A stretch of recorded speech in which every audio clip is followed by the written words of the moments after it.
एक ओंकार सतनाम करता पुरख निर्भव निर्वैर अकाल मूरत अजूनी सैभं गुर प्रसाद दंडौत बंदन अनक बार सर्व कला समरथ डोलन ते राखो प्रभु नानक दे कर हाथ सतगुर आयो शरण तुहारी मिलै सुख नाम हर शोभा चिंता लाहे हमारी अबर न सूझै दूजी ठाहर हार पर्यो तो द्वारी लेखा छोड़ अलेखा छूटै हम निर्गुण लेहो उबारी सदबख सिंध सदा मेहरबाना सबना दे आधारी नानक दास संत पातशाह परियो राख लेहो एह बारी बाणी गुरु गुरु है बाणी बिच बाणी अमृत सारे गुर बाणी कहै सेवक जन मानै पर तख गुरु निस्तारे सो कहो टल गुर सेवियै अहनिस सहज सुभाए दर्शन परसै गुरु कै जन्म मरण दुख जाए होवै सिफत खसामदी नूर अरसोह करसोह चटिया तुद डिठे सचे पातशाह मल जन्म जन्म दी कठी है सज्जन सच्चा साह सिर साहांदै साहो जिस पास बैठिया सोहिया सबना दा बेसाहो सतनाम श्री वाहिगुरु साहिब जी। श्लोक महला पहला। हो मैं करी ता तू नाही, तू होवै हो नाहे। बूझो ज्ञानी बूझना, एह अकथ कथा मन माहे। हो मैं करी ता तू नाही, तू होवै हो नाहे। बूझो ज्ञानी बूझना, एह अकथ कथा मन माहे। बिन गुर तत न पाईऐ, अलख वसै मन सब माहे। सतगुर मिलै तां जानिए जा शब्द वसै मन माहे। आप गया भ्रम भो गया जन्म मरण दुख जाहे। गुरमत अलख लखाइए उत्तम मत तराहे। नानक सोहं हंसा जप जप हो त्रिभवन तिसै समाहे। महला तीजा मन मानक जिन परखिया गुर शब्दी विचार। से जन विरले जानिए कल युग विच संसार। आपै नू आप मिल रहया हउमै दुबदा मार। नानक नाम रते दुतर तरे भौजल बिखम संसार। पौड़ी मन मुख अंदर ना भालनी मुठे अहं मते। चारे कुंडा भव थके अंदर तिख तते। सिमरत सासत ना सोधनी मन मुख विगुते। बिन गुर किनै न पायो हर नाम हर सते। तत ज्ञान विचारिया हर जप हर गते। बिन गुर किनै न पायो हर नाम हर सते। तत ज्ञान विचारिया हर जप हर गते। वाहिगुरु जी का खालसा वाहिगुरु जी की फतेह। परम सन्मानयोग जुगो जुग अटल चबर छतर तख दे मालक बाणी के बोहित जाहरा जहूर हाजरा हजूर। सर्व कला समरथ धन धन साहिब श्री गुरु ग्रंथ साहिब सच्चे सतगुरु जी दी पावन पवित्र निगी गोद अंदर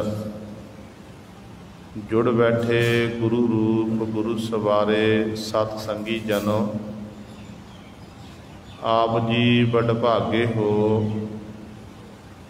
जो दशमेश पिता गुरु कलगीधर सतगुरु अमृत के दाते सर्वांस दानी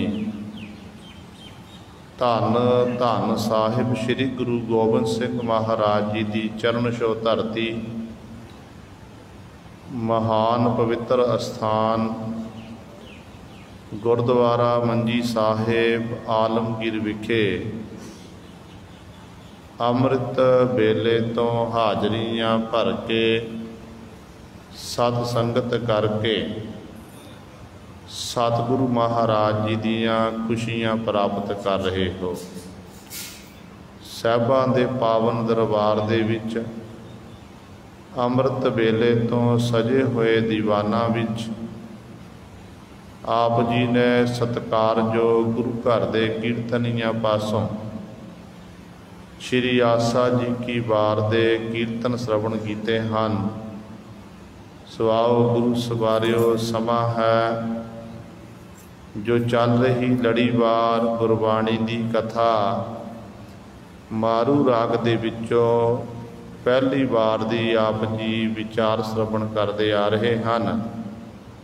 ਸਤਿਗੁਰਾਂ ਦੀ ਕਿਰਪਾ ਸਦਕਾ ਕੱਲ ਵਾਲੀ ਵਿਚਾਰ ਦੇ ਵਿੱਚ 18 ਸ਼ਲੋਕਾਂ ਤੱਕ ਸਤਿਗੁਰੂ ਜੀ ਨੇ ਵਿਚਾਰ ਆਪ ਕਿਰਪਾ ਕਰਕੇ ਕਰਵਾਈ ਸੀ।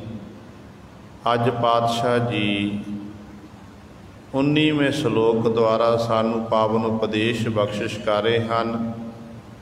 ਆਓ ਆਪਣੀਆਂ ਮਨ ਬਿਰਤੀਆਂ ਇਕਾਗਰ ਕਰੀਏ, ਧਿਆਨ ਗੁਰੂ ਚਰਨਾਂ ਨਾਲ ਜੋੜੀਏ ਤੇ ਗੁਰੂ ਮਹਾਰਾਜ ਜੀ ਦੇ ਪਾਵਨ ਉਪਦੇਸ਼ ਨੂੰ ਹਿਰਦਿਆਂ ਵਿੱਚ ਵਸਾ ਕੇ ਆਪਣਾ ਜੀਵਨ ਸਫਲਾ ਕਰੀਏ।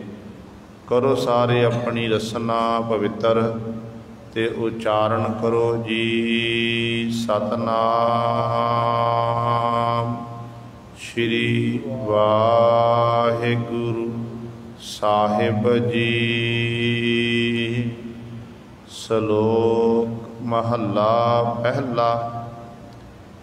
ਹੋ ਮੈਂ ਕਰੀ ਤਾਂ ਤੂੰ ਨਾਹੀਂ, ਤੂੰ ਹੋਵਹਿ ਹੋ ਨਾਹੀਂ।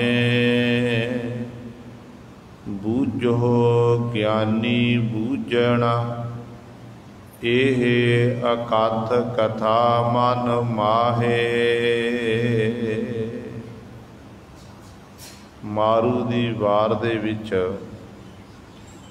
ਪਹਿਲੇ ਪਾਤਸ਼ਾਹ ਧੰਨ ਧੰਨ ਸਾਹਿਬ ਸ੍ਰੀ ਗੁਰੂ ਨਾਨਕ ਦੇਵ ਮਹਾਰਾਜ ਸਾਡੇ ਉੱਤੇ ਬਖਸ਼ਿਸ਼ ਕਰ ਰਹੇ ਹਨ, ਜਿਨ੍ਹਾਂ ਦੇ ਬਾਬਤ ਭੱਟ ਸਾਹਿਬਾਨ ਜੀ ਸਵਈਆਂ ਵਿੱਚ ਬਚਨ ਕਰਦੇ ਹਨ ਕਿ ਪ੍ਰਥਮੇ ਨਾਨਕ ਚੰਦ ਜਗਤ ਭਇਓ ਆਨੰਦ, ਤਾਰਨ ਮਨੁੱਖ ਜਨ ਕੀਓ ਪ੍ਰਗਾਸ।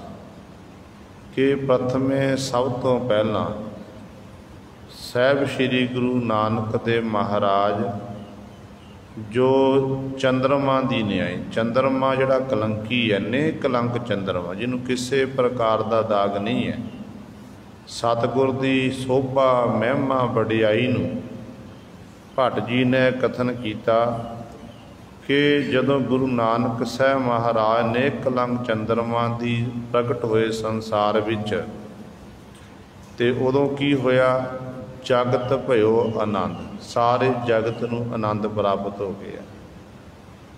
ਤੇ ਗੁਰੂ ਨਾਨਕ ਪਾਤਸ਼ਾਹ ਤਾਰਨ ਮਨੁੱਖ ਜਨ ਕੀਓ ਪ੍ਰਗਾਸ, ਮਨੁੱਖਤਾ ਨੂੰ ਤਾਰਨ ਵਾਸਤੇ ਸੰਸਾਰ ਦੇ ਭਲੇ ਹਿੱਤ ਪਾਤਸ਼ਾਹ ਜੀ ਨੇ ਸੰਸਾਰ ਵਿੱਚ ਆ ਕੇ ਪ੍ਰਕਾਸ਼ ਧਾਰਨਾ ਕੀਤਾ। ਉਹ ਜਗਤ ਗੁਰੂ ਸਾਹਿਬ ਸ੍ਰੀ ਗੁਰੂ ਨਾਨਕ ਦੇਵ ਮਹਾਰਾਜ ਸਾਡੇ ਉੱਤੇ ਬਖਸ਼ਿਸ਼ ਕਰ ਰਹੇ ਹਨ। ਇਹ ਪਾਵਨ ਸ਼ਲੋਕ ਸਤਿਗੁਰਾਂ ਦੇ ਪਾਵਨ ਅੰਕ 1092 ਤੋਂ ਪ੍ਰਾਰੰਭ ਹੁੰਦਾ ਹੈ। 1093 ਤੇ ਇਸ ਪਾਵਨ ਸ਼ਬਦ ਦੀ ਸਮਾਪਤੀ ਹੈ। ਗੁਰੂ ਸਾਹਿਬਾਨ ਜੀ ਰਮਤਾ ਵਿੱਚ ਬਚਨ ਕਰ ਰਹੇ ਹਨ ਕਿ ਹੋਮ ਮੈਂ ਕਰੀ ਤਾਂ ਤੂੰ ਨਾਹੀਂ, ਤੂੰ ਹੋਵੈ ਹੋ ਨਾਹੀਂ। ਕਹਿੰਦੇ ਪਰਮੇਸ਼ਰ ਜਿਹੜਾ ਵਾਹਿਗੁਰੂ ਹੈ, ਉਹ ਵਾਹਿਗੁਰੂ ਜੀਵ ਦੇ ਬਿਲਕੁਲ ਨੇੜੇ ਹੈ। ਜੀਵ ਜਿੱਥੇ ਜੀਵ ਦਾ ਵਾਸਾ, ਉੱਥੇ ਹੀ ਈਸ਼ ਦਾ ਵਾਸਾ ਹੈ। ਅੰਤःਕਰਣ ਦੇ ਵਿੱਚ ਪਰਿਪੂਰਨ ਪਰਮਾਤਮਾ ਹੈ ਤੇ ਅੰਤःਕਰਣ ਵਿੱਚ ਹੀ ਜੀਵ ਦਾ ਵਾਸਾ ਹੈ। ਪਰ ਸਤਿਗੁਰੂ ਕਹਿੰਦੇ ਨੇ ਕਿ ਜੀਵ ਦੇ ਅੰਦਰ ਹਉਮੈ ਦੀ ਕੰਧ ਹੋਣ ਕਰਕੇ, ਹਉਮੈ ਹੋਣ ਕਰਕੇ ਜਿਹੜਾ ਪਰਮਾਤਮਾ ਹੈ ਉਹ ਜੀਵ ਨੂੰ ਦਿਖਾਈ ਨਹੀਂ ਦੇ ਰਿਹਾ ਹੈ। ਤੇ ਇਸ ਕਰਕੇ ਪਾਤਸ਼ਾਹ ਹਉਮੈ ਕਰੀ ਤਾਂ ਤੂੰ ਨਾਹੀਂ, ਕਿ ਜਦੋਂ ਭਾਈ ਤੂੰ ਹਉਮੈ ਕਰੇਗਾ, ਮਨ 'ਚ ਹੰਕਾਰ ਧਾਰਨ ਕਰੇਗਾ, ਹੰਗਤਾ ਮਮਤਾ ਵਿੱਚ ਹੀ ਗਲਤਾਨ ਰਹੇਗਾ, ਉਦੋਂ ਤਾਂ ਤੂੰ ਨਾਹੀਂ, ਇਹ ਪਰਮੇਸ਼ਰ ਉਦੋਂ ਤੂੰ ਨਹੀਂ ਹੈ। ਤੂੰ ਹੋਵੇ ਹੋ ਨਾਹੀਂ, ਜਦੋਂ ਤੂੰ ਹੋਵੇਗਾ ਉਦੋਂ ਫਿਰ ਹੋ ਨਹੀਂ ਹੋ ਜਿਹੜੀ ਇੱਥੇ ਰਹਿੰਦੀ ਨਹੀਂ ਹੈ। ਭਾਵ ਉੱਥੇ ਹਉਮੈ ਨਹੀਂ ਟਿਕਦੀ ਹੈ, ਹਉਮੈ ਜਿਹੜੀ ਹੈ ਸ਼ਾਂਤ ਹੋ ਜਾਂਦੀ ਹੈ। ਅਤੇ ਇਸ ਕਰਕੇ ਗੁਰੂ ਸਾਹਿਬਾਨ ਜੀ ਕਹਿੰਦੇ ਇਸ ਗੱਲ ਨੂੰ ਪੁੱਛੋ, ਕਹਿੰਦੇ ਬੂਝੋ ਗਿਆਨੀ ਬੂਝਣਾ ਇਹ ਅਕਥ ਕਥਾ ਮਨ ਮਾਹੇ। ਭਾਈ ਜਿਹੜੇ ਗਿਆਨਵਾਨ ਪੁਰਸ਼ ਨੇ ਨਾ, ਉਹਨਾਂ ਨੂੰ ਕਹਿੰਦੇ ਭਾਈ ਪੁੱਛਣਾ ਕਰੋ, ਜਿਹੜੀ ਇਹ ਅਕਥ ਕਥਾ ਹੈ, ਕਹਿਣ ਕਥਨ ਤੋਂ ਪਰੇ ਹੈ। ਕਹਿੰਦੇ ਇਹੀ ਅਸਲ ਵਿਚਾਰ ਹੈ ਕਿ ਜਦੋਂ ਤੱਕ ਜੀਵ ਦੇ ਅੰਦਰ ਹਉਮੈ ਖਲੋਤੀ ਹੈ ਉਦੋਂ ਤੱਕ ਜੀਵ ਨੂੰ ਪਰਮਾਤਮਾ ਨਹੀਂ ਪ੍ਰਾਪਤ ਹੋਣਾ। ਜਦੋਂ ਹਉਮੈ ਮੁੱਕ ਗਈ ਅਤੇ ਉਦੋਂ ਫਿਰ ਇਸੇ ਜੀਵ ਨੂੰ ਫਿਰ ਉਸ ਪਰਿਪੂਰਨ ਪਰਮਾਤਮਾ ਦੀ ਪ੍ਰਾਪਤੀ ਹੋ ਜਾਣੀ ਹੈ।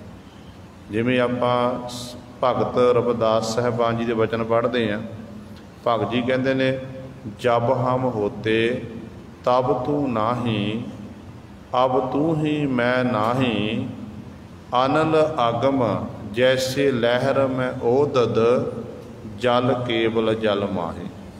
ਕਹਿੰਦੇ ਜਬ ਹਮ ਹੋਤੇ, ਜੋ ਤੱਕ ਸਾਡੇ ਅੰਦਰ ਮੈਂ ਪੁਣਾ ਸੀ, ਹੰਕਤਾ ਮਮਤਾ ਸੀ, ਉਦੋਂ ਪਰਮਾਤਮਾ ਤੂੰ ਨਹੀਂ ਸੀ।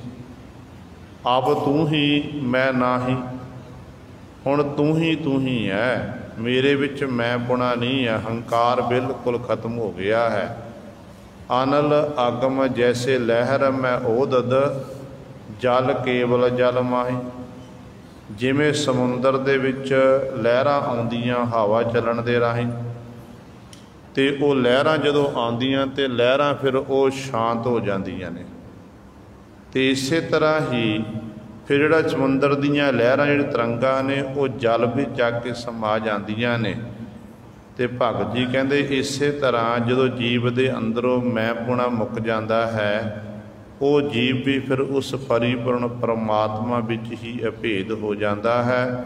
ਫਿਰ ਇਹੋ ਜਿਹੀ ਅਵਸਥਾ ਬਣ ਜਾਂਦੀ ਹੈ ਕਿ ਹਰ ਜਨ ਹਰ ਅੰਤਰ ਨਹੀਂ, ਨਾਨਕ ਸਾਚੀ ਜਾਨ। ਇਸ ਤਰ੍ਹਾਂ ਦੀ ਅਵਸਥਾ ਬਣ ਜਾਂਦੀ ਹੈ। ਇਸੇ ਪ੍ਰਕਾਰ ਹੀ ਭਗਤ ਕਬੀਰ ਸਾਹਿਬਾਨ ਜੀ ਨੂੰ ਪੁੱਛੋ, ਕਬੀਰ ਸਾਹਿਬਾਨ ਜੀ ਕਹਿੰਦੇ ਨੇ ਕਬੀਰ ਤੂੰ ਕਰਤਾ, ਕਹਿ ਤੂੰ ਕਰਤਾ ਤੂੰ ਹੁਆ, ਮੁਝ ਮੈਂ ਰਹਾ ਨਾ ਹੂੰ, ਜਬ ਆਪਾ ਪਰ ਕਾ ਮਿਟ ਗਿਆ, ਜਤ ਦੇਖੋ ਤਤ ਤੁਮ। ਕਹਿੰਦੇ ਹੇ ਪਰਮਾਤਮਾ, ਮੈਂ ਤੂੰ ਦੀ ਧੁਨੀ ਲਾ ਰੱਖੀ ਕਿ ਤੂੰ ਹੀ ਨਿਰੰਕਾਰ, ਤੂੰ ਹੀ ਨਿਰੰਕਾਰ। ਕਹਿੰਦੇ ਉਦੋਂ ਜਦੋਂ ਮੈਂ ਤੇਰੀ ਸਿਫਤ ਸਲਾਹ ਕੀਤੀ, ਵਡਿਆਈ ਕੀਤੀ, ਐਡੀ ਵੱਡੀ ਬਖਸ਼ਿਸ਼ ਹੋ ਗਈ, ਮੁਝ ਮੈਂ ਰਹਾ ਨਾ ਹੂੰ, ਮੈਂ ਪੁਣਾ ਨਹੀਂ ਰਿਹਾ। ਭਾਵ ਮੇਰੇ ਅੰਦਰੋਂ ਹਉਮੈ ਖਤਮ ਹੋ ਗਈ, ਹੰਗਤਾ ਮਮਤਾ ਖਤਮ ਹੋ ਗਈ। ਅਤੇ ਹੁਣ ਅਵਸਥਾ ਇਹੋ ਜਿਹੀ ਬਣ ਗਈ ਹੈ ਕਿ ਸਾਰੀਆਂ ਥਾਵਾਂ 'ਤੇ ਤੂੰ ਹੀ ਦਿਖਾਈ ਦਿੰਦਾ ਹੈ। ਫਿਰ ਕਿਉਂਕਿ ਜਦੋਂ ਪਰਮਾਤਮਾ ਦੀ ਆਪਾਂ ਬਖਸ਼ਿਸ਼ ਦੇ ਪਾਤਰ ਬਣਨਾ ਹੈ, ਵਾਹਿਗੁਰੂ ਤੋਂ ਕੁਝ ਨਾ ਕੁਝ ਪ੍ਰਾਪਤ ਕਰਨਾ ਹੈ, ਉਹਨੂੰ ਪ੍ਰਾਪਤ ਕਰਨ ਲਈ ਸਾਨੂੰ ਕੁਝ ਨਾ ਕੁਝ ਦੇਣਾ ਪਵੇਗਾ, ਸਾਨੂੰ ਆਪਣਾ ਆਪ ਸਮਰਪਣ ਕਰਨਾ ਪਵੇਗਾ। ਇਹ ਭਗਤ ਜੀ ਕਹਿੰਦੇ ਨੇ ਕਬੀਰ ਮੇਰਾ ਮੁਝ ਮੈਂ ਕਿਛ ਨਹੀਂ, ਜੋ ਕਿਛ ਹੈ ਸੋ ਤੇਰਾ, ਤੇਰਾ ਤੁਝ ਕਉ ਸੌਂਪਤੇ, ਕਿਆ ਲਾਗੈ ਮੇਰਾ। ਕਿ ਤੇਰਾ ਸੀ ਪਰਮਾਤਮਾ, ਤੈਨੂੰ ਸੌਂਪ ਦਿੱਤਾ, ਤੈਨੂੰ ਅਰਪਣ ਕਰ ਦਿੱਤਾ। ਦੋ ਸ਼ਬਦ ਨੇ, ਇੱਕ ਹੁੰਦਾ ਹੈ ਦਾਨ, ਇੱਕ ਹੁੰਦਾ ਭੇਟਾ। ਦੋਨਾਂ ਵਿੱਚ ਜ਼ਮੀਨ ਆਸਮਾਨ ਦਾ ਫਰਕ ਹੈ।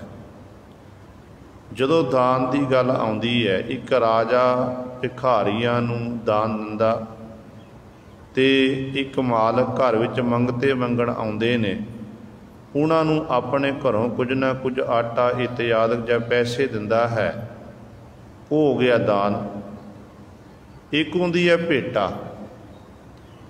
ਭੇਟਾ ਜਿਹੜੀ ਹੈ ਪ੍ਰੇਮ ਵਿੱਚ ਭਿੱਜ ਕੇ ਆਪਣੇ ਇਸ਼ਟ, ਆਪਣੇ ਗੁਰੂ ਨੂੰ ਅਰਪਣ ਕੀਤੀ ਜਾਂਦੀ ਹੈ। ਜਿਵੇਂ ਆਪਾਂ ਗੁਰੂ ਸਾਹਿਬਾਨ ਦੀ ਹਜ਼ੂਰੀ ਵਿੱਚ ਆਉਂਦੇ ਹਾਂ, ਸਤਿਗੁਰੂ ਨੂੰ ਆਪਣੀ ਸਮਰੱਥਾ ਮੁਤਾਬਕ ਤਿਲ ਫੁੱਲ ਭੇਟਾਵਾਂ ਅਰਪਣ ਕਰਦੇ ਹਾਂ। ਜਿੰਨੀ ਕਿਸੇ ਕੋ ਸਮਰੱਥਾ, ਕੋਈ ਆਟਾ ਦਾਲਾਂ ਲੈ ਕੇ ਆਉਂਦਾ ਹੈ, ਕੋਈ ਹੋਰ ਪਦਾਰਥ ਲੈ, ਕੋਈ ਵਸਤਰ ਭੇਟਾ ਕਰਦਾ, ਕੋਈ ਰੁਮਾਲਾ ਭੇਟਾ ਕਰਦਾ ਹੈ, ਕੋਈ ਕੜਾਹ ਪ੍ਰਸ਼ਾਦ ਦੀ ਦੇਗ ਜਿਹੜੀ ਭੇਟਾ ਕਰਦਾ ਹੈ। ਇਹ ਹੋਈ ਪ੍ਰੇਮ ਦੀ ਭੇਟਾ। ਜਦੋਂ ਆਪਾਂ ਇਤਿਹਾਸਕ ਪੱਖ 'ਤੇ ਸਮਝੀਏ कि जिस वक्त अकबर बादशाह धन गुरु अमरदास पातशाह की हजूरी दे विच गोइंदवाल साहब की धरती ते आया, सतगुरां नाल पंगत विच बैठ के लंगर छकिया। पहले पंगत पाछे संगत ये प्रथा पातशाह निभाई। लंगर छक के तृप्त होया, बड़ा प्रसन्न होया, खुश होया। तुरन लग्या सतगुरु नूं आखण लग्या, कहण लग्या, पातशाह जी आप जी दे दरबार दे विच सारे लई सांझा उपदेश है। किसी नाल कोई जात पात का वितकरा नहीं किया जा रहा है। आप जी दे लंगर विच अमीर भी, गरीब भी, राजा भी, भिखारी भी एक थां ते बरोबर बहिंदे हन। इस करके सतगुरु मेरा दिल करदा कि मैं गुरु घर लई कोई दान देना करा, गुरु घर लई मैं दान देना करा। कुछ कु पिंड दान करदे आ। ते धन गुरु अमरदास पातशाह कहण लगे कि बादशाह असी दान नहीं लेना, सानू दान की लोड़ नहीं है। कहण लग्या एडा तुहाडा खर्च है, किन्ने लोग आउंदे ने, छकदे ने, छकदे छकाउंदे चले जाते हैं, ये किवें चलदा है। ते धन गुरु अमरदास पातशाह महाराज ने वचन कीते। कहण लगे राजन, कहण लगे बादशाह असी किसी पासों दान नहीं लैंदे, असी परमेश्वर तो ही दान मंगते हैं, उही सानू सब कुछ देने वाला है। अकबर बादशाह अज है, कल नूं अकबर बादशाह नहीं होवेगा, अकबर बादशाह खत्म हो जाएगा, पर परमेश्वर रूपी राजा जिहड़ा है वो अज भी है तो पिछे भी सी ते कल नूं भी होवेगा। इस करके असीं उहदे पासों मंगते हैं। तो अकबर बादशाह की जिहड़ी भेटा सी, जो उन्हें दान देना सी गुरु घर नूं, वो प्रवान नहीं किया बादशाह ने। हुण दूजे पासे आपां सतगुर दे सिख की गल करिए। सिख आया इतिहास विच भाई लंगाह करके नाम आउंदा है। भाई लंगाह जिहड़े पट्टी दे इलाके विच चौधरी सी, 84 पिंडां दे मालक सन।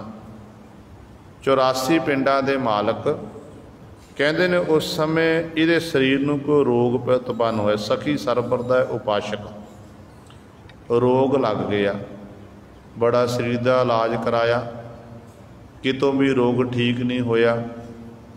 कुदरती तौर पर किसी गुरसिख नाल मिलाप होया।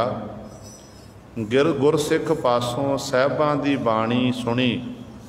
जो कन्नां नाल सतगुर की बाणी नूं सुनदा, बाणी सुनन दे राही इहदे मन नूं शांति, रोग सी पर जिहड़ी पीड़ा सी, दर्द सी, वो ध्यान जिहड़ा सी बाणी वल चलिया गया, जिस करके वो पीड़ा जिहड़ी है तड़फा नहीं सकी, मन नूं शांति मिली। उसे गुरसिख दे राही फिर गुरु पातशाह की हजूरी विच पहुंचे। गुरु अर्जन देव महाराज की हजूरी च अमृतसर साहिब की धरती ते सतगुर नूं आके सजदा किया, नमस्कार की। गुरु पातशाह के दर्शन दीदारे होए। जो दर्शन दीदारे कीते, गुरबाणी का फरमान है कि अंदर सच्चा नेहो लाया प्रीतम आपणै, तन मन होए निहाल जागुर देखा सामने। सामने अपने इष्ट गुरु के दीदार कीते ते मन नूं सकून मिलिया, मन नूं शांति मिली। ते गुरु पातशाह ने मेहर भरी निगाह नाल तकिया।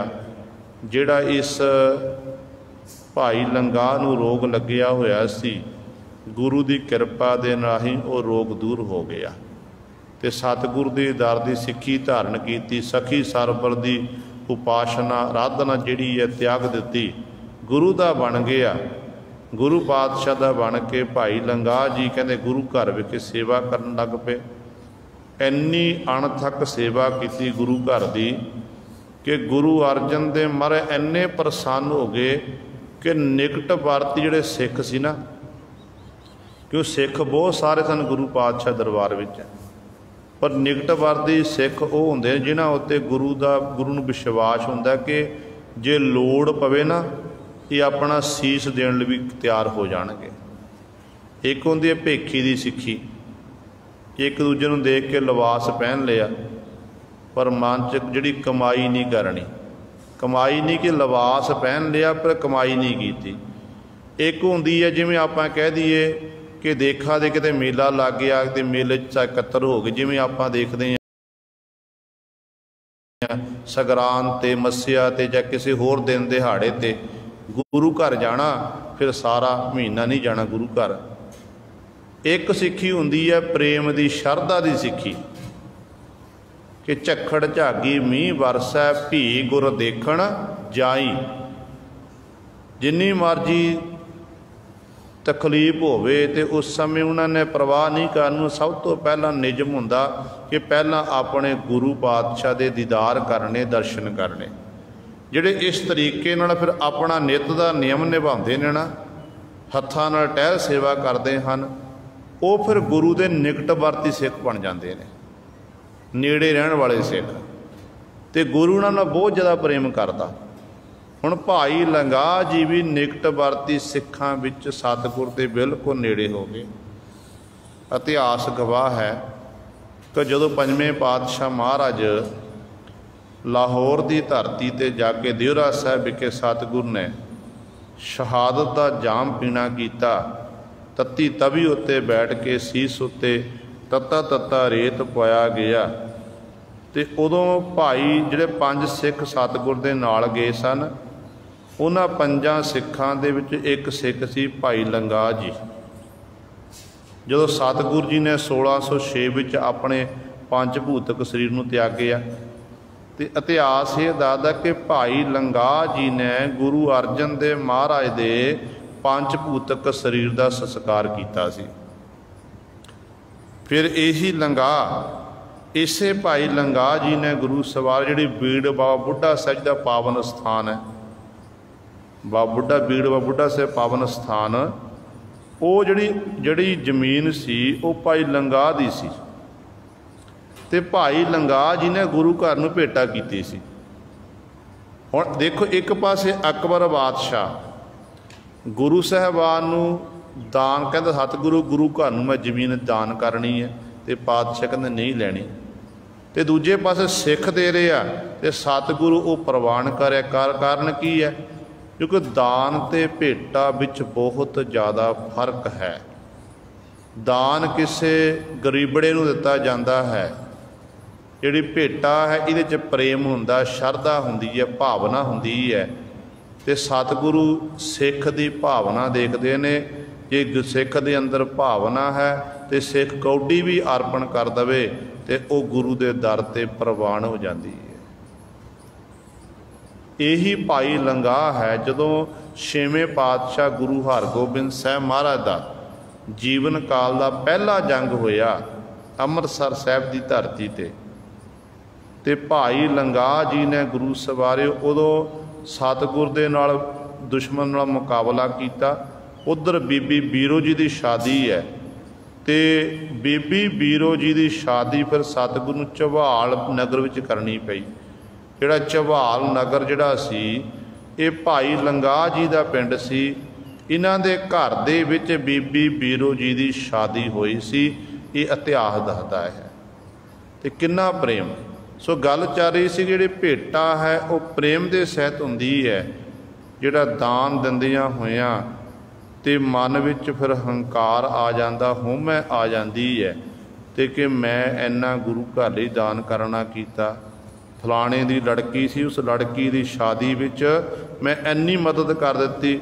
फलाणे नूं आ रोग लग्या सी, हॉस्पिटल दाखिल सी, मैं इन्नी माया उत्थे देना कीती। मैं आ गई ना, मैं तो मकानी है। जब तक फिर ये मैं है उद तक फिर परमात्मा नहीं है। मैनू मकान दे लई सानू गुर शब्द नाल जुड़ना पवेगा, गुर शब्द का अभ्यास करना पवेगा, गुर मंत्र मूल मंत्र का अभ्यास करना। ज्यों ज्यों आपां अभ्यास करते जावांगे त्यों त्यों साडे अंदरों गुरु सवारे फिर मैं मुक्ति जावेगी। जिथे आपां गुरबाणी पढ़नी है, सिमरन करना है, उत्थे नाल हत्थां नाल सेवा भी करनी है। सेवा करके ही जीव दे मन च निमरता आउंदी है। पर अजोके समय विच साडी हालत इहो जी हो गई है, जे साडे कोल सेवा है तो सिमरन नहीं, जे सिमरन है तो सेवा नहीं है। जिस करके साडे हिरदे अंदर हंकार पैदा हो रहा है। तो सतगुरु कहते ने जदों कहते होमै कीती उदों परमात्मा तू नहीं, जदों होमै मुक गई तू होवै हम ना है, फिर तू ही है, मैं तो है ही नहीं मेरे विच। बूझो ज्ञानी बूझना ਇਹ ਅਕਥ कथा मन माहे। कहते भाई ज्ञानवान पुरषां तो पुछो।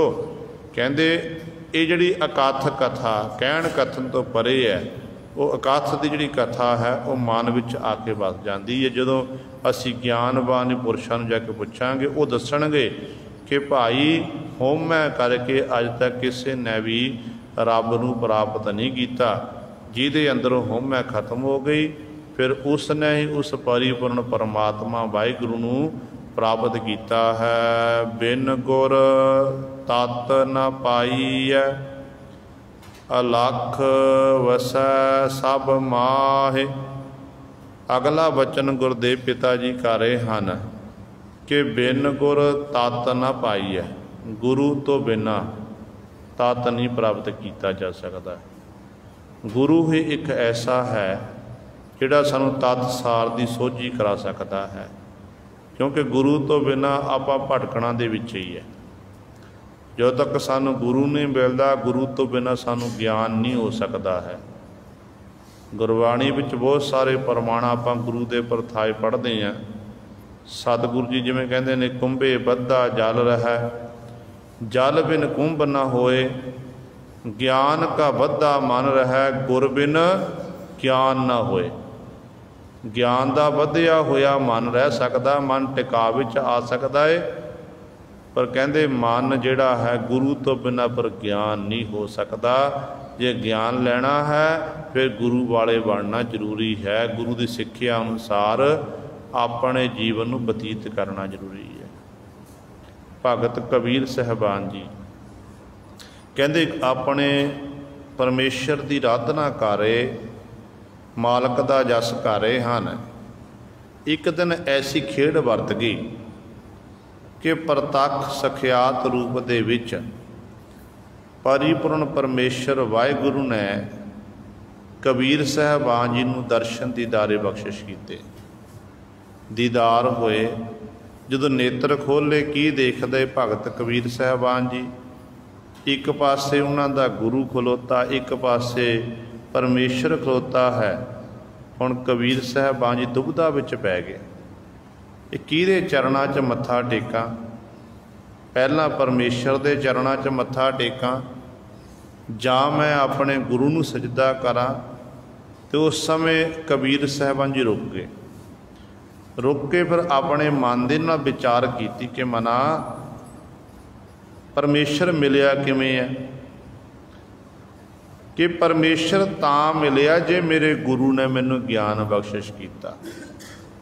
मेरे गुरु ने मैनू राह दिखाया, मार्ग दिखाया, उस मार्ग ते मेरे गुरु ने चलाया। जदों मैं मार्ग ते चलदा गया तो एक दिन अज एक समा आ गया जदों मैनू मेरा मालक प्रभु मिल गया। इस करके मेरा फर्ज बनता कि पहला मैं अपने गुरु के चरणों विच मत्था टेकना करा। भगत कबीर साहबान जी का श्लोक कहते ने, कबीर गुरु गोबिंद दोनों मिले, किसके लागू पाए, बलिहारी गुर अपने, जिन गोबिंद दिया दिखाए। मैं अपने गुरु तो सदके हाँ, कुरबान हाँ, जिस गुरु ने मेरे ते कृपा करके मैंने गोबिंद दिखा दिता, पा परमेश्वर दे दीदार कराते। इस करके गुरु तो बिना तत नहीं है, गुरु तो बिना गत नहीं है। गुरु ही दस सकता है कि जिहड़ा परमेश्वर है वो कित्थे रहिंदा है। कहते अलख वसै सब माए, अलख लखना तो लखिया नहीं जा सकता, जानिया नहीं जा सकता। वो परमेश्वर सब माहे सारिया थावां ते सारिया काला उदा मालक वाहिगुरु दा वासा है। घट घट दे विच वो समाया होया है। सतगुर मिलै ता जाणीऐ, जा शब्द वसै मन माहे। कहते उस जिहड़ा सारिया थावां ते परमेश्वर रमिया होया, जिहड़ा सारिया थावां ते समाया होया है, ऐसे परमेश्वर नूं किवें जाणिया जा सकदा? ते पातशाह कहंदे ने सतगुर मिले। जो सतगुरु मिल गए, गुरु जी मिल गए, तो गुरु की शरण विच आके कहंदे फिर जाणिया जा सकदा है।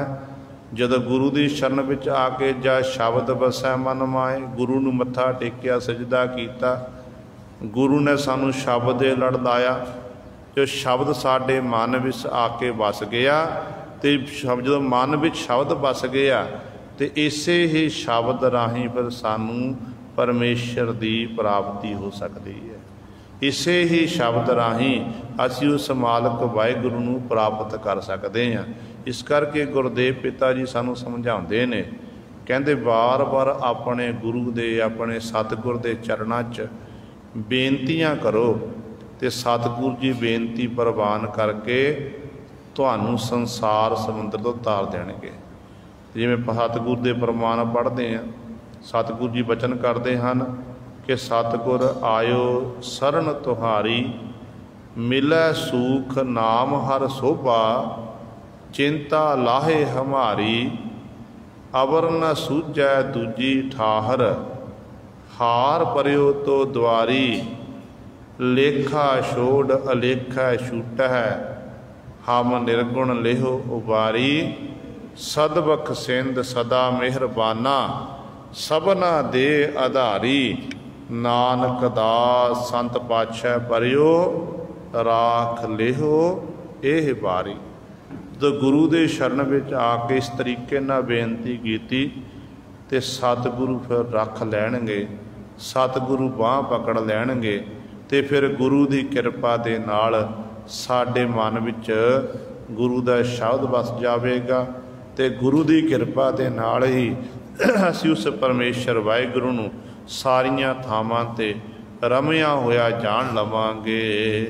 आप गया परम भो गया, जन्म मरण दुख जाहे। अगला वचन सतगुरु कर रहे हैं, कहते जदों जीव के अंदरों आप गया, मैं चली गई, हंकार चलिया गया, उदों फिर की होया? भ्रम भो, 5 प्रकार का भरम, 7 प्रकार का भो जिहड़ा डर है, ये चलिया गया, ये खत्म हो गया। जो मैं मुक्की ना, मैं मुक्कण दे राही ही तो ये सब कुछ मुक जाता है। तो इस तरह सतगुरु कहते फिर जन्म मरण दुख जाहे, जन्म मरण का जिहड़ा दुख फिर उस जीव का चलिया जाता, डर खत्म हो जाता है। इसका मतलब ये नहीं कि उन्हें मौत नहीं आती है, मौत आती है, पर मौत की वो परवाह नहीं करते, कहते अज नहीं तो कल तो आनी, कोई गल नहीं। फिर की हो गया? जो जन्म लिया तो जन्म लैन वेले ही परमात्मा ने स्वासा रूपी पूंजी लिखती इन्नी भुगनी है भाई। फिर वो बेपरवाह होकर मालक वाहिगुरू के गुणों का गायन करते हैं, तो उन्होंने किसी की परवाह नहीं होती है। जन्म मरण का जिहड़ा भौ उन्हां दे मन चों मुक जाता है, क्योंकि वो हर समय उस मालक की इबादत करते हैं। मौत एक अटल सच्चाई है, पर गल तां की है, अपना आ जो मुकेगा उदों ही इहो जी अवस्था बने। देखो जिवें सप है, सप नूं आपां सामने देख लईए ना, तो देखण वाले दे मन च डर पैदा हो जाता कि सप फिरदा। जिस घर दे विच, जिस महल्ले में सप विचरदा होवे ना, उत्थों दे परिवारां नूं, उत्थों दे जिहड़े बच्चे खेडदे उन्हां नूं डर पैदा होंदा कि इत्थे सप विचरदा। गल की है, सप का डर नहीं है, सप का जिहड़ा डंग का डर है कि सप किते डंग ना मार दे, डंग वजेगा मौत होवेगी।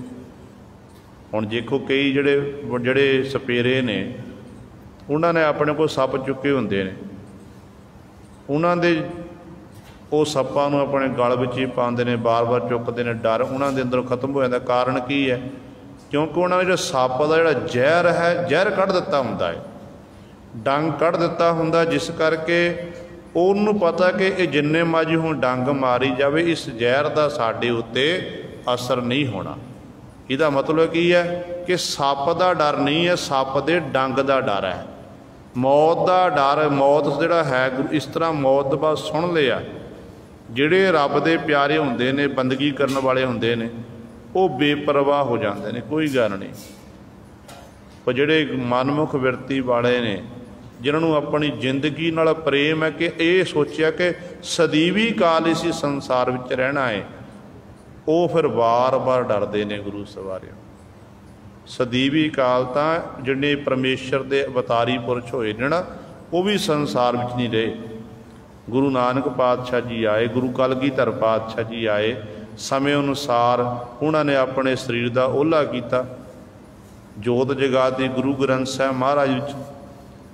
राम जी आए, कृष्ण जी आए, किन्नियां दी आपां गल करिए, किन्ने अवतारी पुरुष आए ने। समय समय अनुसार हर एक ने ओला किया, ते परमेश्वर जिहड़ा है वो सदीवी है, ना वो जमदा ते ना वो मरदा है। ते मनुख जिहड़ा है, जीव है, ये बार बार जमदा ते बार बार मरदा है। पर गुरु पातशाह कहते ने जिहड़ा ये मौत का डर है, भोह है, कहते ये मन चों खत्म हो सकता है। खत्म कदों होना? जदों गुर शब्द नाल जुड़ गए, जो शब्द का अभ्यास करन लग पे, कहते फिर उदों जदों जीव दे अंदर मैं पुणा मुक गया, हंकार खत्म हो गया, उदों वो मन विच जिहड़ा होम है ये मुक सकती है। कहते इस तरह आप गया, आप चलिया गया, भाव मैं मुक गई, भरम हो गया, पांच प्रकार का भरम, 7 प्रकार का डर, ये सारा चलिया गया। जन्म मरण दुख जाहे, फिर सच जाणियो वो जीव दे जम्मण मरण का दुख भी चलिया जाता। भाव वो जीव जिहड़ा है जिहदी इहो जी अवस्था बन जाती है, वो जम्मण मरण तो रहत हो जाता, सफ़र जिहड़ा है समाप्त हो जाता, सदीवी काली वो परमात्मा के चरणों समा जाता है। गुरमत अलख लखाई है, उत्तम मत तराहे। सतगुरु जी अगला वचन करते हैं, कहते जिहड़ा लखणां तो रहत परमेश्वर है, जिहदे बाब सुनिया तो है, सुनते आपां सारे ने, पर उस मालक नूं कोई जान नहीं सकिया। पर जिन्हां ने जान लिया, जिन हार पाया तिन्हां छुपाया, उन्होंने अपने आप नूं छुपा के रखना कीता। ते पातशाह कहते ने इहो जे परमेश्वर नूं जाणिया भी जा सकता है, कोई तरीका होवे जिहदे राही सानू परमेश्वर दे सखियात रूप च दर्शन दीदारे हो जाण। ते पातशाह कहते हाँ भाई, गुरमत जो गुरमत का धारनी बन जाएगा। गुरमत ही एक ऐसी है, गुरु की मत ही एक ऐसी है, जिहड़ा अलख लखाई लखणा तो रहत जिहड़ा परमेश्वर है उन लिखा सकता, जना सकता है, कि गुरु पासों उत्तम मत प्राप्त होती है। वो श्रेष्ठ मत जिहदे राही गुरु सवारियो जीव का फिर संसार समुंदर तो तरना हो जाता है। रोजाना पढ़ते आपां, गुरु नानक साहब महाराज वचन करते हैं, कहते मत विच रतन जवाहर मानक, जे एक गुर की सिख सुनी, गुरा एक देह बुझाई, सबना जियां का एक दाता, सो मैं बिसर ना जाई। मत विच रतन जवाहर मानक, शुभ गुण रूपी रतन ਹਨ, शुभ गुण रूपी जवाहर मानक ने, जिन्हां ने गुरु की एक सिक्ख्या सुन ली, उन्होंने ये प्राप्त होंदे ने। गुरु की मत के राही ही साडे अंदर जिहड़ी चंगी श्रेष्ठ अकल आ सकती है, फिर असी संसार समुंदर तो तर सकते हैं। भाई सैदे ने आख्या सी ना गुरु कलगीधर पातशाह नूं, कहन लग्या पातशाह तुसी भी मला ते मैं भी मला। दरिया की सैर करा रहे हैं कि तुसी भी मला ते मैं भी मला। कलगीधर पातशाह कहन लगे किवें? कहन लग्या पातशाह मैं मला हाँ, मैं तुहानू ये नदी जिहड़ी है दरिया पार करा रहा हाँ, तुसी संसार समुंदर दे मला हो। ते सतगुरु ये दुनियावी भेटा नहीं लैनी, मैं दुनियावी माया नहीं लैनी मैं तुहाडे पासों, ਤੇ ਕਿਰਪਾ ਕਰੋ ਸਤਿਗੁਰੂ, ਮੈਂ ਤੁਹਾਨੂੰ ਇਹ ਨਦੀ ਪਾਰ ਕਰਾ ਰਿਹਾ ਹਾਂ, ਤੁਸੀਂ ਮੈਨੂੰ ਸੰਸਾਰ ਸਮੁੰਦਰ ਤੋਂ ਪਾਰ ਕਰਾਵੋ। ਗੁਰੂ ਕਲਗੀਧਰ ਪਾਤਸ਼ਾਹ ਨੇ ਭਾਈ ਸਾਹਿਬ ਦੇ ਉੱਤੇ ਬਖਸ਼ਿਸ਼ ਕੀਤੀ, ਸੰਸਾਰ ਸਮੁੰਦਰ ਤੋਂ ਤਾਰਿਆ। ਤੇ ਇਸ ਕਰਕੇ ਗੁਰੂ ਸਰ ਇਹ ਹੈ, ਜਦੋਂ ਸਤਿਗੁਰ ਦੀ ਵਿਚਾਰ ਮਨ ਵਿੱਚ ਵਸ ਜਾਂਦੀ ਹੈ, ਉੱਤਮ ਮਤ ਜੀਵ ਨੂੰ ਪ੍ਰਾਪਤ ਹੋ ਜਾਂਦੀ ਹੈ, ਤੇ ਉਦੋਂ ਫਿਰ ਉਹ ਜੀਵ ਸੰਸਾਰ ਤਰ ਜਾਂਦਾ ਹੈ। ਨਾਨਕ ਸੋਹੰ ਹੰਸਾ ਜਪ ਜਾਪੋ, ਤ੍ਰਿਭਵਨ ਤਿਸੈ ਸਮਾਹੇ। ਨਾਨਕ ਗੁਰੂ ਜੀ ਉਚਾਰਨ ਕਰਦੇ ਸੋਹੰ, ਸੋਹੰ ਨਾਮ ਪਰਮੇਸ਼ਰ ਦਾ ਹੈ। ਕਹਿੰਦੇ ਹੰਸ ਬਿਰਤੀ ਦੇ ਰਾਹੀਂ ਭਾਈ ਉਸ ਸੋਹੰ ਪਰਮੇਸ਼ਰ ਦਾ ਜਪ ਜਾਪੋ, ਉਹਦਾ ਜਾਪ ਜਪਣਾ ਕਰੋ। ਭਾਵ ਪਰਮੇਸ਼ਰ ਦੇ ਅਨੇਕਾਂ ਨਾਮ ਨੇ, ਕੋਈ ਪਰਮੇਸ਼ਰ ਨੂੰ ਰਾਮ ਆਖਦਾ, ਕੋਈ ਰਹੀਮ ਆਖਦਾ, ਕੋਈ ਕਰੀਮ ਆਖਦਾ, ਕਿਸੇ ਨੇ ਸੋਹੰ ਆਖਣਾ ਕੀਤਾ ਹੈ, ਤੇ ਸਤਿਗੁਰੂ ਨੇ ਸਤਨਾਮ ਵਾਹਿਗੁਰੂ ਆਖਣਾ ਕੀਤਾ। ਤੇ ਵੱਖਰੇ ਵੱਖਰੇ ਰੱਬ ਦੇ ਪਿਆਰੇ ਭਗਤਾਂ ਨੇ ਹੀ ਪਰਮੇਸ਼ਰ ਦੇ ਗੁਣ ਦੇਖ ਕੇ ਪਰਮੇਸ਼ਰ ਦੇ ਨਾਮ ਰੱਖ ਦਿੱਤੇ। ਤੇ ਸਤਿਗੁਰੂ ਕਹਿੰਦੇ ਨੇ ਹੰਸ ਬਿਰਤੀ ਦੇ ਰਾਹੀਂ, ਕਹਿੰਦੇ ਹਰ ਸਮੇਂ ਕਹਿੰਦੇ ਉਸ ਮਾਲਕ ਦਾ ਜਾਪ ਜਪਣਾ ਕਰ। ਉਹ ਪਰਮੇਸ਼ਰ ਜਿਹੜਾ ਹੈ ਤ੍ਰਿਭਵਨ ਤਿਸੈ ਸਮਾਏ, ਜਿਹੜਾ ਤਿੰਨਾਂ ਭਵਨਾਂ ਵਿੱਚ ਸਮਾਇਆ ਹੋਇਆ। ਕਹਿੰਦੇ ਜਦੋਂ ਐਸੇ ਮਾਲਕ ਦਾ ਜਾਪ ਜਪੋਗੇ ਤੇ ਸੱਚ ਜਾਣਿਓ, ਫਿਰ ਕਹਿੰਦੇ ਤਿੰਨਾਂ ਲੋਕਾਂ ਤੱਕ ਜਿਹੜੀ ਹੈ ਸੋਝੀ ਐ ਜੀਵ ਤੈਨੂੰ ਪ੍ਰਾਪਤ ਹੋ ਜਾਵੇਗੀ, ਫਿਰ ਤਿੰਨਾਂ ਲੋਕਾਂ ਤੱਕ ਤੇਰੀ ਪਹੁੰਚ ਹੋ ਜਾਵੇਗੀ। ਇਸ ਤਰ੍ਹਾਂ ਉਹ ਤ੍ਰਿਭਵਨ, ਤਿੰਨਾਂ ਭਵਨਾਂ ਦਾ ਮਾਲਕ ਜਿਹੜਾ ਪਰਮੇਸ਼ਰ ਹੈ, ਉਹਦੇ ਵਿੱਚ ਹੀ ਤੂੰ ਸਮਾ ਜਾਵੇਗਾ, ਅਭੇਦ ਹੋ ਜਾਵੇਗਾ। ਮਹੱਲਾ ਤੀਜਾ। ਮਨ ਮਾਣਕ ਜਿਨ ਪਰਖਿਆ, ਗੁਰ ਸ਼ਬਦੀ ਵਿਚਾਰ, ਸੇ ਜਨ ਵਿਰਲੇ ਜਾਣੀਐ, ਕਲਯੁਗ ਵਿੱਚ ਸੰਸਾਰ। ਪਹਿਲਾ ਜਿਹੜਾ ਸ਼ਲੋਕ ਸੀ ਇਹ ਗੁਰੂ ਨਾਨਕ ਸਾਹਿਬ ਮਹਾਰਾਜ ਦਾ ਸੀ। ਹੁਣ ਜਿਹੜਾ ਮਹੱਲਾ ਹੈ, ਮਹੱਲਾ ਧੰਨ ਸਾਹਿਬ ਸ੍ਰੀ ਗੁਰੂ ਅਮਰਦਾਸ ਪਾਤਸ਼ਾਹ ਮਹਾਰਾਜ ਦਾ। ਤੇ ਸਤਿਗੁਰੂ ਜੀ ਵਚਨ ਕਰਦੇ ਹਨ, ਕਹਿੰਦੇ ਮਨ ਕੀ ਹੈ, ਇੱਕ ਮਾਣਕ ਦੀ ਨਿਆਏ, ਮੋਤੀ ਦੀ ਨਿਆਏ। ਕਹਿੰਦੇ ਮਨ ਮਾਣਕ ਜਿਨ ਪਰਖਿਆ, ਜਿਹਨਾਂ ਮਨ ਮਾਣਕ ਨੂੰ ਪਰਖਣਾ ਕੀਤਾ। ਕਿਵੇਂ ਪਰਖਿਆ? ਗੁਰ ਸ਼ਬਦੀ ਵਿਚਾਰ, ਗੁਰੂ ਦੇ ਸ਼ਬਦ ਨਾਲ ਜੁੜ ਕੇ, ਗੁਰੂ ਦੇ ਸ਼ਬਦ ਦੀ ਵਿਚਾਰਧਾਰਾ ਦੇ ਰਾਹੀਂ ਜਿਨ੍ਹਾਂ ਨੇ ਇਸ ਮਨ ਰੂਪੀ ਮਾਣਕ ਨੂੰ ਪਰਖ ਲਿਆ। ਭਾਵ ਮਨ ਨੂੰ ਜਿਹੜਾ ਹੈ, ਕਿਉਂਕਿ ਮਨ ਜਿਹੜਾ ਹੈ ਇਹ ਮਨ ਦੋ ਪ੍ਰਕਾਰ ਦਾ, ਅਚੇਤ ਮਨ ਤੇ ਸੁਚੇਤ ਮਨ।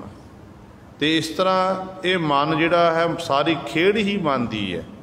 ਜਦੋਂ ਤੱਕ ਮਨ ਸਾਡਾ ਭਟਕਣਾ ਦੇ ਵਿੱਚ ਹੈ ਤੇ ਸਾਨੂੰ ਆਪਣੇ ਗੁਰੂ ਦਾ ਪਿਆਰ ਨਹੀਂ ਨਸੀਬ ਹੋਵੇਗਾ, ਪਰਮੇਸ਼ਰ ਨਾਲ ਸਾਡੀ ਨੇੜਤਾ ਨਹੀਂ ਬਣੇਗੀ।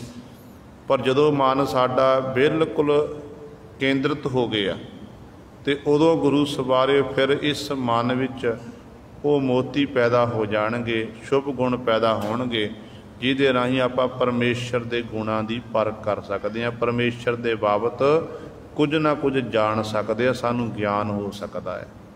ਪਰ ਹੋਣਾ ਉਦੋਂ ਹੈ ਜਦੋਂ ਆਪਾਂ ਗੁਰ ਸ਼ਬਦ ਦੀ ਵਿਚਾਰ, ਗੁਰ ਸ਼ਬਦ ਨਾਲ ਜੁੜ ਜਾਵਾਂਗੇ, ਸ਼ਬਦ ਦੀ ਵਿਚਾਰਧਾਰਾ ਨੂੰ ਆਪਣੇ ਹਿਰਦੇ ਅੰਦਰ ਵਸਾਵਾਂਗੇ ਨਾ, ਫਿਰ ਹੀ ਗੱਲ ਬਣਨੀ ਹੈ। ਸ਼ਬਦ ਤੋਂ ਬਿਨਾਂ ਸਾਡਾ ਪਾਰ ਉਤਾਰਾ ਹੈ ਹੀ ਨਹੀਂ। ਸ਼ਬਦ ਤੋਂ ਬਿਨਾਂ ਅਸੀਂ ਸੰਸਾਰ ਸਮੁੰਦਰ ਤਰ ਨਹੀਂ ਸਕਦੇ। ਸ਼ਬਦ ਨਹੀਂ ਹੈ ਤੇ ਕੁਝ ਵੀ ਨਹੀਂ ਹੈ। ਜੇ ਸ਼ਬਦ ਨਾਲ ਜੁੜੇ ਆ ਫਿਰ ਗੁਰੂ ਸਰ ਆਪਾਂ ਸੰਸਾਰ ਸਮੁੰਦਰ ਤਰਾਂਗੇ। ਸ਼ਬਦ ਕੀ ਹੈ? ਸ਼ਬਦ ਜਿਵੇਂ ਨਦੀ ਨੂੰ ਪਾਰ ਕਰਨ ਲਈ ਸਾਨੂੰ ਬੇੜੀ ਦੀ ਲੋੜ ਹੈ, ਬੇੜੀ ਉੱਤੇ ਸਵਾਰ ਹੋ ਗਏ ਤੇ ਅਸੀਂ ਨਦੀ ਨੂੰ ਪਾਰ ਕਰ ਸਕਦੇ। ਜਾਂ ਜੇ ਕਹਿ ਲਈਏ ਸ਼ਬਦ ਗੁਰੂ ਹੈ ਤੇ ਗੁਰੂ ਇੱਕ ਪੁਲ ਦੀ ਨਿਆਈ ਹੈ, ਵੱਡਾ ਸਮੁੰਦਰ ਹੈ। ਸਮੁੰਦਰ ਨੂੰ ਪਾਰ ਕਰਨਾ, ਪੁਲ ਉੱਤੇ ਸਵਾਰ ਹੋਏ ਨਾ ਆਪਾਂ, ਤੇ ਥੋੜ੍ਹੇ ਸਮੇਂ ਦੇ ਵਿੱਚ ਹੀ ਆਪਾਂ ਸਮੁੰਦਰ ਨੂੰ ਪਾਰ ਕਰ ਜਾਵਾਂਗੇ।